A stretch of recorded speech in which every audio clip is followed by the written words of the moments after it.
اللہم صلی علی محمد وعلی آل محمد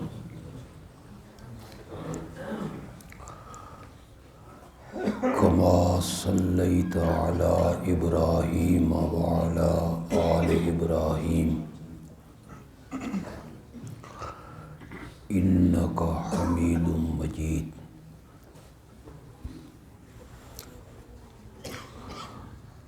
اللہم بارک علی محمد وعلی آل محمد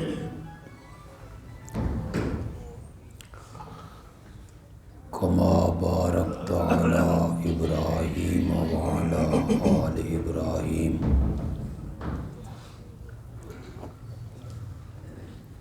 انک حمید مجید۔ ذرا قریب آئیں ساتھی، قریب، اس کا آواز کم کریں۔ ادھر کے ساتھی بھی قریب آئیں، ذرا مل کے بیٹھیں۔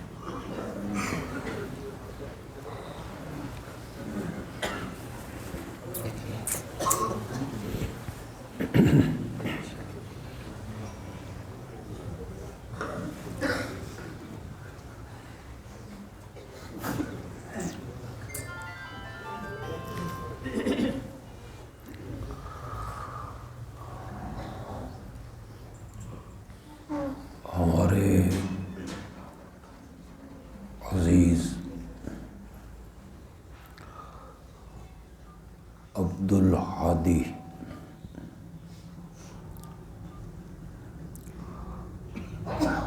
اسے یہ شرف حاصل ہوا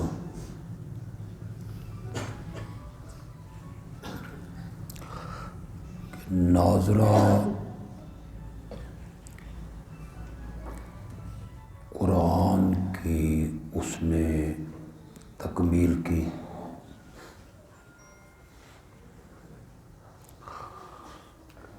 میں اور آپ سب دعا گو ہیں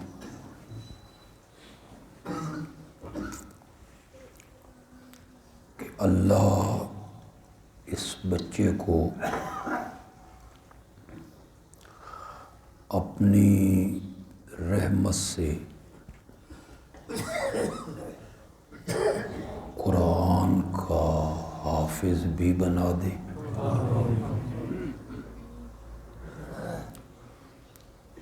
اور اس کے والدین کو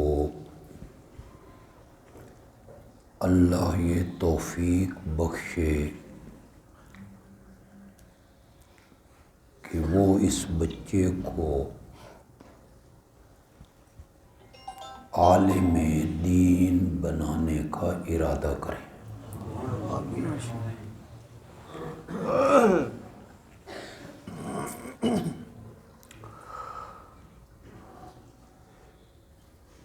قرآن مقدس کا جو پڑھنا ہے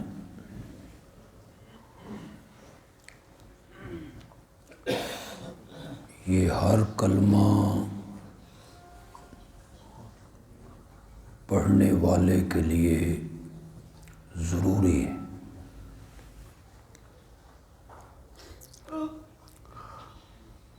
یہ ایسی کتاب ہے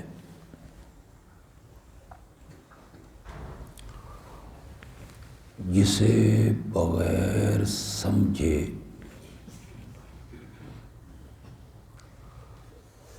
اگر اس کی تلاوت کی جائے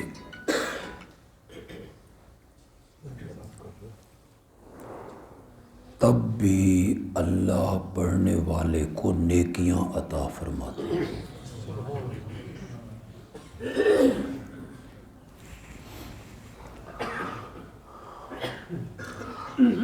دلیل اس کی یہ ہے کہ امام الانبیاء خاتم النبیین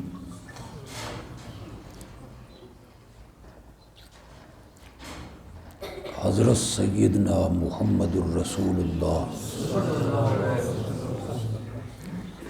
صلی اللہ علیہ وسلم نے فرمایا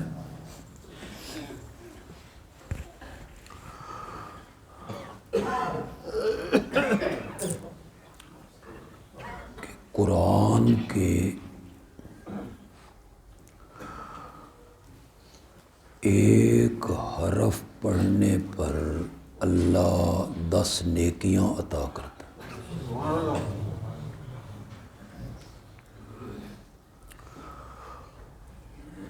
ان حرفوں کی جب آپ نے مثال دی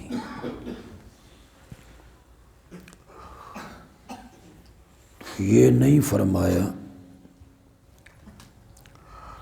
کہ میں یہ نہیں کہتا کہ مالک ایک لفظ ہے، حرف ہے،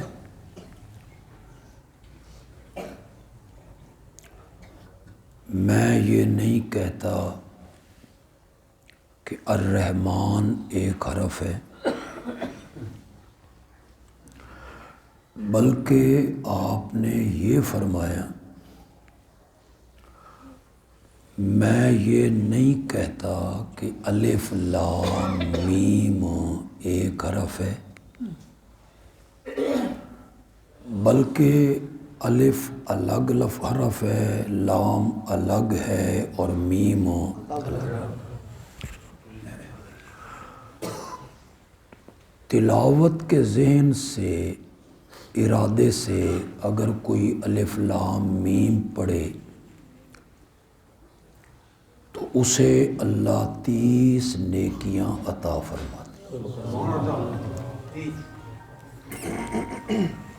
انہیں بند کر دیں یار، موبائل بند کر دیں، کہ دائیں وزیر اعظم دا ٹیلی فون تے نہیں آنا، بند کر دیں تھوڑی دیر کے لیے۔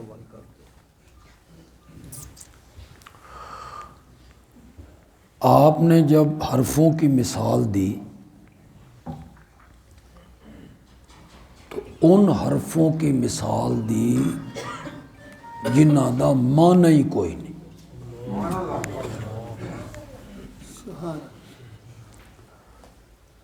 آپ نے ان حرفوں کی مثال نہیں دی جن کا معنی بنتا ہے، مالک، الرحمن، انعمت، الکتاب۔ مثال میں وہ حرف پیش نہیں کیے، مثال میں میرے آقا نے وہ حرف پیش کیے جن کا معنی ہی کوئی نہیں۔ اس سے ثابت ہوا کہ اگر کوئی آدمی بغیر ترجمہ جانے ناظرہ قرآن پڑھتا ہے، اللہ اس کے اعمال نامے میں بھی نیکیاں لکھ دیتا ہے۔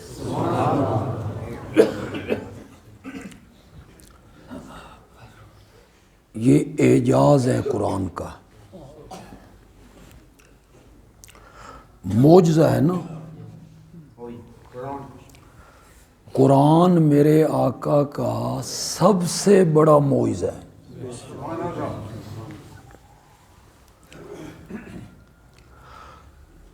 اگر اللہ میرے نبی کو کوئی معجزہ عطا نہ کرتے، بے شمار معجزے اللہ نے عطا کیے، وہ سب آپ کی نبوت کی صداقت کی دلیل ہیں۔ چاند کا 2 ٹکڑے ہو جانا کوئی معمولی معجزہ نہیں، بڑا معجزہ ہے۔ معراج کم معجزہ ہے کہ اسی وجود مقدس سے جسد مار روح عالم بیداری میں آپ زمین کی پستیوں سے اٹھائے گئے اور بلندی کے اس مقام پہ پہنچائے گئے جہاں جبریل کا خیال بھی کبھی نہیں پہنچا۔ حضرت موسیٰ کی روح بھی وہاں تک کبھی نہیں پہنچی۔ اسی وجود سے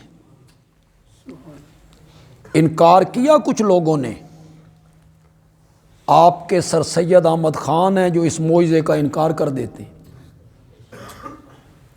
انہوں نے عقل کے معیار پہ تول لیا۔ فلسفی لوگ ہیں نا، پڑھے لکھے، زیادہ پڑھے لکھے، انہوں نے کہا کہ آسمان و زمین کے درمیان ایک کرہ آتا ہے، کرہ نار، آگ کا کرہ، اس سے کوئی بندہ اوپر نہیں جا سکتا، راکھ بن جائے گا۔ تو آپ نے معراج میں اس کرے کو کیسے پار کیا؟ پھر ایک کرہ آتا ہے، کرہ زمہریر، ہر چیز وہاں پہنچ کے برف ہو جاتی۔ کوئی انسان اسی وجود کے ساتھ اس کرے سے کیسے پار ہوا؟ کچھ بیوقوف فلسفی ایسے بھی ہیں جنہوں نے کہا بھئی آسمان دا تے دروازہ ہی کوئی نہیں، تو اس آسمان سے وہ پار کیسے گئے؟ ٹھوس وجود کے ساتھ آسمانوں تک پہنچنا اور آسمانوں سے اوپر چلے جانا عقل نہیں مانتی۔ رب کو بھی پتا تھا، اس لیے رب نے جب اس سفر کو شروع کیا قرآن میں تو فرمایا سبحان الذی، شریکوں سے پاک ہے، کمزوریوں سے پاک ہے، نقائص سے پاک ہے، مجبوریوں سے پاک ہے، عیبوں سے پاک ہے، وزیروں سے، مشیروں سے پاک ہے۔ وہ ذات جو لے گیا اپنے کامل بندے کو،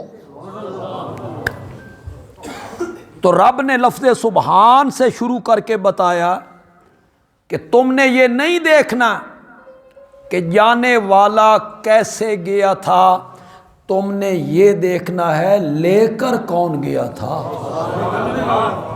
اس لیے اسے کس لفظ سے شروع کیا؟ لے کر وہ گیا تھا جس نے حضرت ابراہیم پہ آگ کو گلزار بنا دی، لے کے وہ گیا تھا جس نے حضرت موسیٰ کو سمندروں میں راستے دے دی، لے کے وہ گیا تھا جس نے حضرت داؤد کے ہاتھ میں لوہے کو موم کر دی، لے کے وہ گیا تھا جس نے غار ثور میں فرشتوں کی صفیں غار کے منہ پر بندھوا کے اپنے نبی کو کافروں سے محفوظ کر دیا تھا۔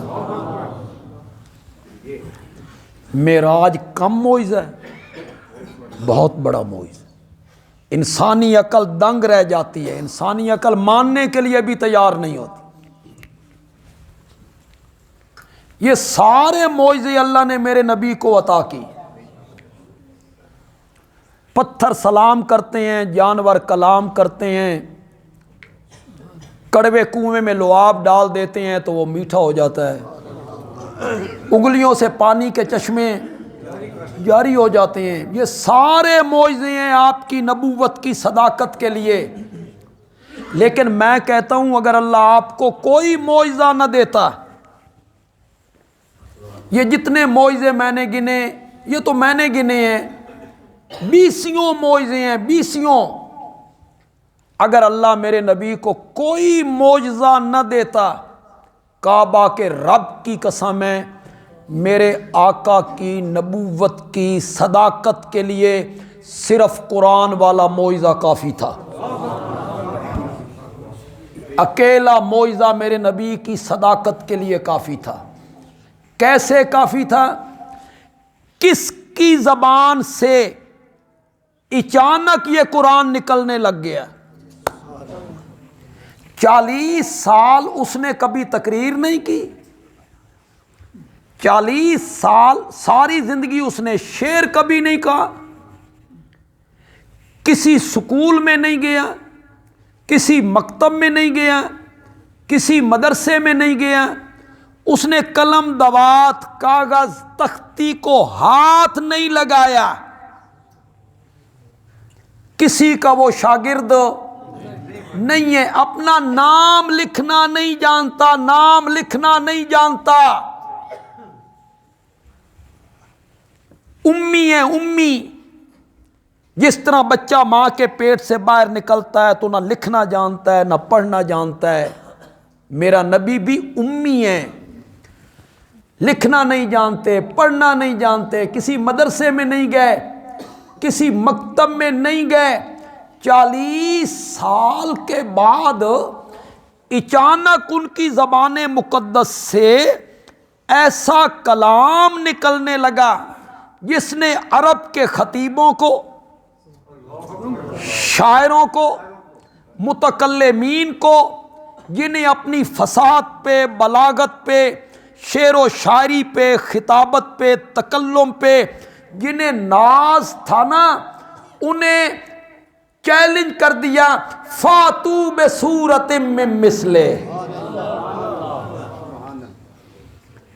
تم کہتے ہو یہ نبی خود بناتا ہے، قرآن خود بناتا ہے، میرا نبی تو پڑھا ہوا نہیں ہے، تم تو پڑھے ہوئے ہو. میرا نبی شاعر نہیں ہے، تم تو شاعر ہو. میرے نبی نے تو آج تک تقریر کبھی نہیں کی، تم تو خطیب ہو، تمہیں تو اپنی کلام پر، تکلم پر، خطابت پر ناز ہے. میرا نبی خود بناتا ہے. فاتو بصورت،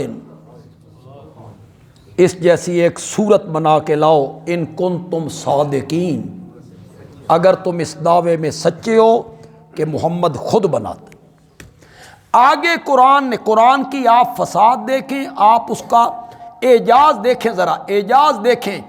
آگے اللہ کہتے ہیں فَإِن لَمْ تَفْعَلُوا، ابھی تو چیلنج کیا ہے، انتظار تو کرو. کیا جواب دیتے ہیں؟ ہم بنا سکتے ہیں نہیں بنا سکتے؟ اللہ نے اس کے ساتھ ہی کہا فَإِن لَمْ تَفْعَلُوا، اگر تم ایسا نہ کر سکو. آگے تو حد ہی رب نے ختم کر دی، وَلَن تَفْعَلُوا، اور تم قیامت کی صبح تک یہ نہیں کر سکو گے. یہ ہے قرآن کا اعجاز، جس کے مخالفین بھی کیا تھے؟ قائل تھے. جاہلیت کے زمانے میں جو عرب کے شاعر تھے وہ شعر و شاعری کرتے اور اپنے شعر کسی گتے پر، کسی چیز پہ لکھ کر کعبہ کے ساتھ آ کے لٹکا دیا کر. آج وہ سارے شعر ہمارے درس نظامی میں عربی ادب سکھانے کے لیے شامل ہیں. وہ بڑے اونچے درجے کے شاعر ہوتے تھے، چنے ہوئے شاعر. جو سب سے بڑا شاعر تھا نا، قومی شاعر لبید، وہ آتا ان شعروں کو پڑھتا، پھر وہ نمبر تقسیم کرتا تھا، اس کا پہلا نمبر ہے، اس کا دوسرا نمبر ہے، اس کا تیسرا نمبر. وہ قومی شاعر نمبر تقسیم کرتا. جب سورت کوثر اتری نا، ایک صحابی نے سورت کوثر لکھ کر ان کے ساتھ لٹکا دی. اب اس کی صرف 3 آیتیں، ہماری زبان عربی نہیں ہے، ہم کیا سمجھیں اس کی فصاحت، بلاغت، کلام کی ندرت. اردو ادب میں کچھ لوگ بڑے فصیح ہوتے ہیں، وہ اردو میں کلام لکھتے ہیں یا کوئی تحریر لکھتے ہیں تو بندہ دنگ رہ جاتا ہے. مولانا ابوالکلام آزاد، جواب ہی کوئی. لکھتے ہیں تو بندہ دنگ رہ جاتا ہے، پڑھتے ہیں تو بندہ دنگ رہ جاتا ہے. لکھ رہا ہے کہ موتی بکھیرتا چلا جا رہا ہے، اس میں بڑا کلام ہوتا ہے. مولانا ابوالکلام آزاد نے فرمایا تم بارش کو اس وقت دیکھتے ہو جب زمین پہ آن پڑتی ہے، اور ابوالکلام بارش کو بادلوں میں دیکھنے کا آدمی. عقل مند بندہ وہ ہے جو بارش کو بادلوں میں دیکھے. زمین پہ آن پڑے تو سب کچھ نظر آتا ہے. تو بڑی خوبصورت تحریر کرتے ہیں. ایک جگہ پہ لکھتے ہیں لوگ جیل اس لیے جاتے ہیں کہ وہ جرم کرتے ہیں، چوری کی، ڈاکہ مارا، قتل کیا، زنا کیا، جیل میں چلے گئے. لوگ جیل اس لیے جاتے ہیں کہ وہ جرم کرتے ہیں، اور حضرت یوسف کو جیل اس لیے جانا پڑ گیا تھا کہ انہوں نے جرم کرنے سے انکار کر دیا کہ میں نے یہ جرم نہیں کرا. بڑے بڑے ادیب ہوئے، ہم نے پڑھا ہے۔ اردو ادب میں وہ لکھتے ہیں تو دنگ کر کے رکھ دیتے ہیں بندے کو۔ اب ہماری زبان عربی نہیں ہے، ہم اس کی فصاحت کو نہیں سمجھ سکتے کہ وہ لفظ کتنے جچے تلے اور کتنے خوبصورت ہیں۔ انا اعطیناک الکوثر فصل لربک، پڑھو ذرا، ان شانیک ھو ظاہری لفظ کتنے خوبصورت ہیں، ہم اس کی تہ تک کیسے پہنچے؟ عربی ہماری زبان ہی نہیں ہے، ہمیں کیا پتہ ہے اس میں کتنی فصاحت چھپی ہوئی ہے۔ لیکن اس میں جو مضامین کا سمندر چھپا ہوا ہے نا،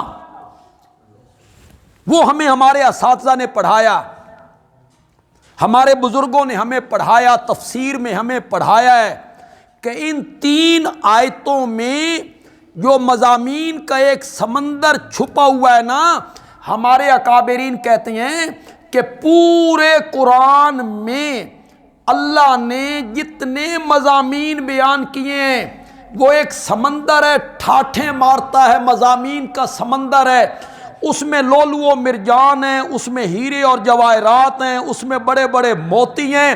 وہ جو ایک مضامین کا پورا سمندر ہے اور سارے قرآن میں ٹھاٹھے مار رہا ہے، اللہ نے اس پورے سمندر کو سورت کوثر کے کوزے میں بند کر دیا ہے۔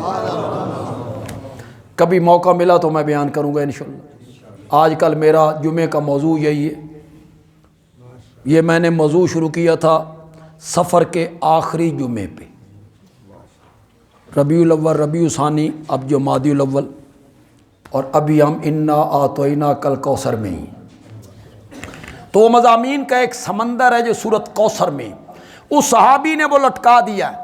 لبید شاعر آیا نا، نمبر تقسیم کرنے والا، تو جب سورت کوثر کے قریب پہنچا، اس نے سورت کوثر کو پڑھا، اس کے قدم رک گئے۔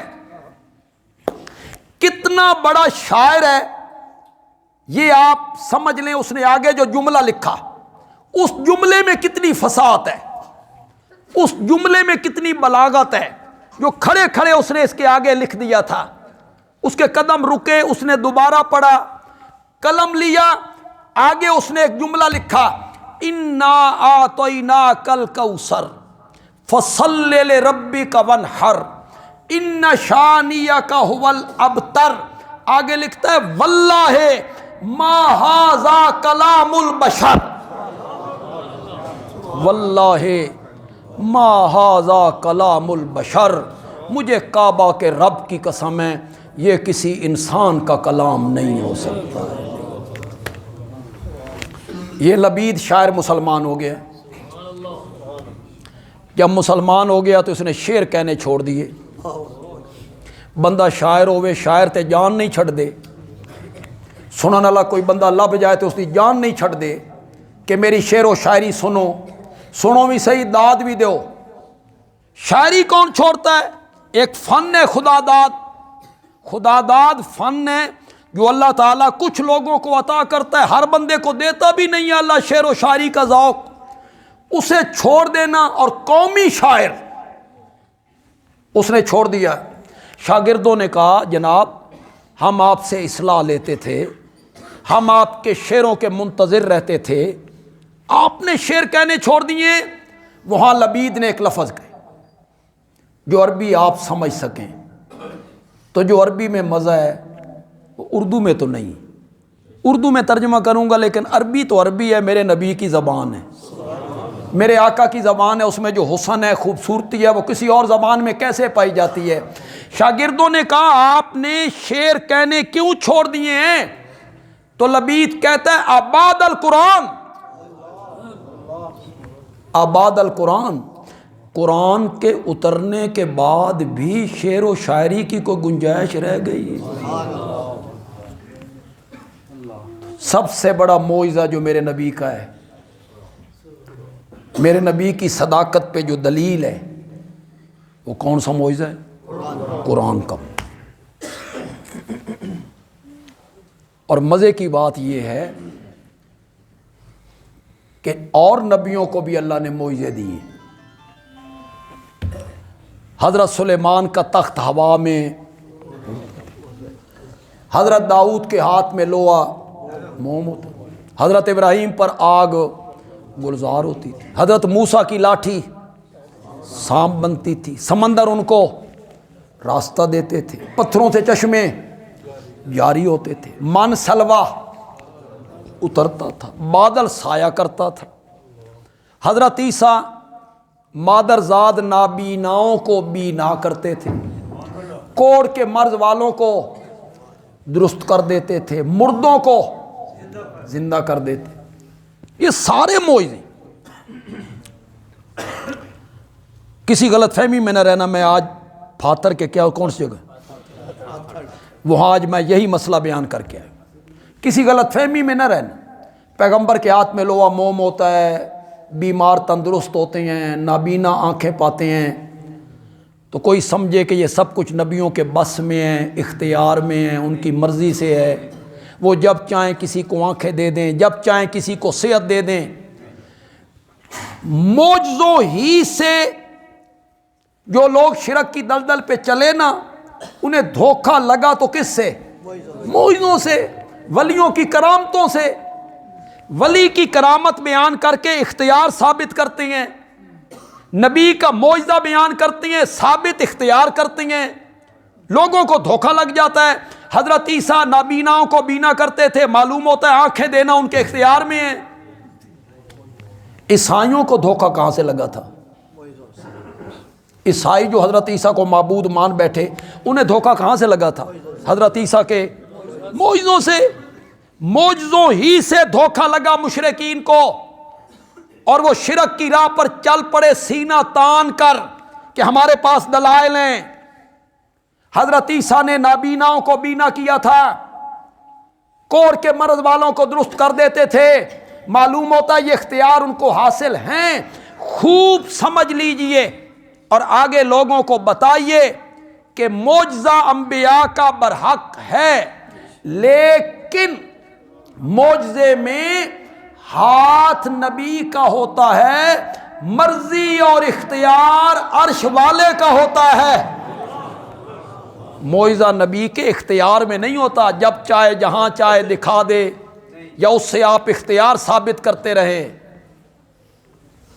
یہ سارے معجزے جو انبیاء کے میں نے گنے ہیں، یہ سارے معجزے عملی ہیں، عملی۔ اور میرے آقا کا قرآن والا معجزہ علمی ہے۔ سبحان اللہ، تسی یہاں کہتے ہو سمجھ ککھ بھی نہیں، سمجھ ابھی آپ کو نہیں ہے، میں سمجھاؤں گا تو آپ کو سمجھ آئے گی۔ سارے نبیوں کے معجزے عملی ہیں، عملی۔ میرے نبی کا معجزہ قرآن والا علمی ہے۔ آپ کہیں گے علمی اور عملی میں کیا فرق ہے؟ تو میں آپ سے کہوں گا عمل موت کے وقت ختم ہو جاتا ہے،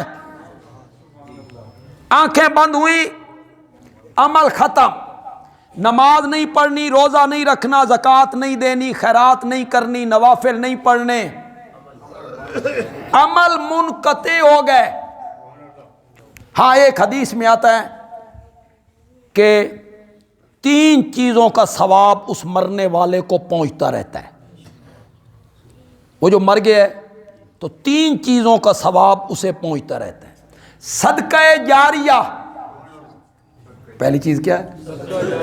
کوئی ایسی خیرات کی جو بعد میں بھی قائم ہے، کوئی مدرسہ بنا گیا، مدرسے میں کمرہ بنا گیا، کوئی مسجد بنا گیا، کنواں کھدوا گیا، کوئی سرائے بنا گیا، کوئی ہسپتال بنا گیا، کوئی ڈسپنسری بنا گیا، یہ چلا گیا، وہاں پیچھے نیکی کے کام ہو رہے ہیں، تو ثواب اس کو پہنچتا رہے گا، ثواب اس کو ملتا رہے گا۔ صدقہ جاریہ یہ پہلی چیز ہے۔ یا کوئی علم چھوڑ گیا، علم ينتفع بہ، جس علم سے لوگ نفع حاصل کر رہے ہیں، خود چلا گیا تفسیر پڑھا کے گیا، خود چلا گیا حدیث پڑھا کے گیا، خود چلا گیا بچوں کو قرآن پڑھا کے گیا، ناظرے، حفظ، قرات، خود چلا گیا دین پڑھا کے گیا، تو علم چھوڑ گیا، تو وہ جو عالم اس کے شاگرد ہیں وہ جب آگے عمل کرتے رہیں گے استاد کو بھی ثواب ہو، او ولد صالح، یا نیک اولاد چھوڑ کے گیا، یدعو لہو، جو اس کے مرنے کے بعد اس کے لیے دعائیں کرتے رہتے ہیں۔ یہ تیسری چیز ہے جس کا ثواب اس میت کو مرنے کے بعد پہنچتا رہتا ہے۔ یہ جو تیسری چیز ہے ولد صالح یدعو لہو، صالح اولاد چھوڑ کے گیا جو اس کے لیے دعا کرتے رہتے ہیں۔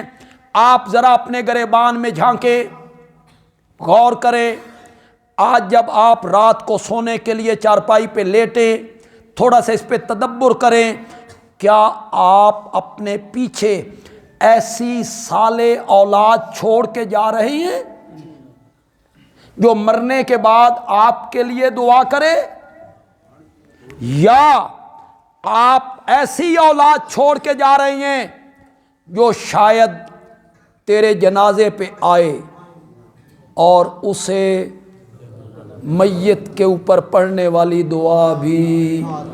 اس پر سوچیں، خدا کے لیے غور کریں اس پر۔ ہم یہ نہیں کہتے کہ آپ بچوں کو دنیا کی تعلیم نہ دلوائیں، آپ انہیں ڈاکٹر نہ بنائیں، انجینئر نہ بنائیں، انہیں پروفیسر نہ بنائیں، بیرسٹر نہ بنائیں، ہم اس سے نہیں روکتے ہیں۔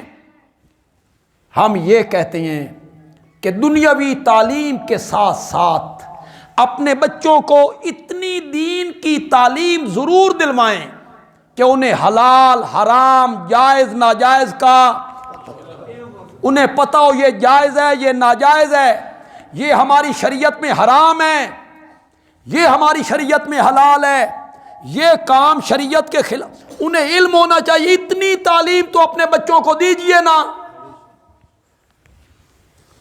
جتنے بندے یہاں بیٹھے ہو سب ہمارے ساتھی ہیں، ہمارے جماعتی ہوں گے اکثر لوگ۔ آپ نے اپنے بچوں کی، اپنے پوتوں کی، بھتیجوں کی، گھر میں آنے والی بہو کی آپ نے دین کی نہج پر تربیت کی ہے؟ کبھی سوچا ہے آپ نے اس بات پہ؟ چلو اسے چھوڑیے، جتنے موحد بیٹھے ہو، توحید کا گلشن آپ کے سینے میں آباد ہے، لگا ہوا ہے، لگ گیا ہے، اللہ نے فضل کیا، آپ کو توحید کی سمجھ آ گئی۔ یہ جو توحید والا گلشن آپ کے سینے میں اللہ نے لگا دیا، آپ موحد ہیں، یہ توحید والے ثمرات آپ نے اولاد کو منتقل کیے، اپنی بیٹیوں کو، اپنے بیٹوں کو، گھر میں آنے والی بہو کو یہ سمجھایا ہے کہ یہ توحید ہے اور یہ شرک ہے، سنت اسے کہتے ہیں اور بدعت اسے۔ کیا آپ نے یہ کام؟ یہ اثرات آپ نے منتقل کیے اپنی اولاد کو؟ انہیں کبھی بٹھا کے سمجھائیں کہ مصائب میں اور مشکلات میں اور دکھوں میں اور تکلیفوں میں مدد کے لیے پکار کے لائق ہے تو وہ کون ہے؟ اس کے سوا کسی کو مدد کے لیے پکارنا شرک ہے، اور شرک ناقابل معافی جرم ہے۔ کبھی آپ نے یہ چیز اپنی اولاد میں منتقل کی ہے؟ تربیت کی ہے آپ نے اپنی اولاد؟ چلو چھوڑیے اس کو، مجھے یہ بتائیے، التیامن سنت نہیں ہے؟ دائیں طرف سے کام کو شروع کرنا، التیامن کیا ہے؟ کام کو دائیں طرف سے شروع کرنا۔ وضو میں پہلے کون سا ہاتھ دھونا ہے؟ دائیں۔ کون سا پاؤں دھونا ہے؟ دائیں۔ التیامن دائیں طرف سے کام کو شروع کرنا، یہ میرے نبی کی سنت ہے۔ آپ کا بیٹا اگر کبھی بائیں ہاتھ سے کھانے لگے یا پینے لگے، آپ نے اسے روکا ہے کہ بیٹا یہ سنت کے خلاف ہے، دائیں ہاتھ سے پیو، دائیں ہاتھ سے کھاؤ؟ جب وہ کرتا پہنتا ہے یا وہ کوٹ پہنتا ہے یا وہ جرسی پہنتا ہے اور وہ پہلا بائیں ہاتھ اس میں ڈالتا ہے، کبھی روکا ہے؟ ہوں تھوڑے تے آئیے تو بالکل ہی چپ کر گئے ہو۔ منع کیا ہے کبھی کہ بیٹا یہ غلط ہے؟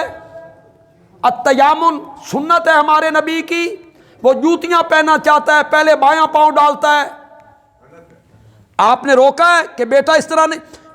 6 7 8 سال کی عمر میں تربیت کرو اپنی اولاد کی. اگر آنے والی نسل صالح دیکھنا چاہتے ہو تربیت کرو اپنی اولاد کی. اس عمر میں اگر وہ نیک بنیں گے، شریعت اور سنت کے مطابق چلیں گے تو ساری زندگی اس پر کاربند. یہ علماء بیٹھے ان سے پوچھئے، ایک صحابی ہیں، وہ بچے ہیں، چھوٹے ہیں، تھال میں سالن آیا، اس تھال کے ارد گرد بندے بیٹھ گئے، نبی پاک بھی بیٹھ گئے. وہ صحابی کہتے ہیں میرا ہاتھ کبھی ادھر جاتا کبھی ادھر جاتا، تو میرے نبی نے فرمایا اپنے سامنے سے کھاؤ، اپنے سامنے جو آپ کے آگے اسی سے کھاؤ، دوسری طرف ہاتھ نہ. تو میرے نبی نے اس کی تربیت کی. تو آپ نے اپنی اولاد کی کبھی اس نہج پہ تربیت کی ہے؟